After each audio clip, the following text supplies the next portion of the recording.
بسم اللہ الرحمن الرحیم، السلام علیکم، ویلکم ٹو سعودی انفو۔ کہتے ہیں کہ کسی چیز کو بھی چھوٹا نہیں سمجھنا چاہیے۔ جی ہاں، کبھی کبھار تو خود کو خدا سمجھنے والا نمرود ایک مچھر کے آگے بے بس ہو جاتا ہے، اور ایک بھاری بھرکم انسان کبھی کبھار سب کچھ دولت مال اسباب ہونے کے باوجود ایک چھوٹی سی چیز خریدنے سے قاصر رہتا ہے۔ کوئی چیز بڑی ہو یا چھوٹی، ہر ایک چیز کی اپنی جگہ پر ویلیو قائم رہتی ہے۔ یہ بھارت کے شہر کلکتہ میں اتوار کے روز ہوائی اڈے کے مسافروں کو ایک عجیب مشکل اس وقت پیش آئی جب شہد کی مکھیوں کے ایک جھنڈ نے ایک مسافر طیارے کا راستہ روک لیا۔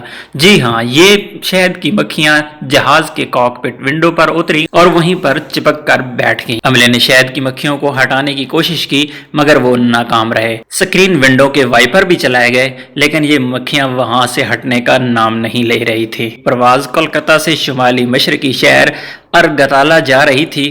دیگر 136 مسافروں کے علاوہ اس میں بنگلہ دیش کے وزیر اطلاعات بھی سوار تھے۔ عملے کی پوری کوششوں کے باوجود یہ مکھیاں جب وہاں سے نہ ہٹی تو مجبوراً فائر فائٹرز کو بلانا پڑا، اور فائر فائٹرز نے پائپ کے ذریعے پریشر کے ساتھ پانی مار کر ان مکھیوں کو ہٹایا۔ ناظرین، یہ سن کر آپ کو حیرانگی ہوگی کہ ان چند مکھیوں کی وجہ سے یہ فلائٹ 3.5 گھنٹے کا شکار ہوئی۔ اس لیے سچ ہی کہتے ہیں نا، کسی چیز کو چھوٹا نہیں سمجھنا چاہیے۔ امید ہے ویڈیو اچھی لگی ہوگی، ویڈیو کو لائک ضرور کیجیے گا۔ ملتے ہیں ایک اور نئی ویڈیو کے ساتھ، تب تک کے لیے اجازت دیجیے، اللہ حافظ۔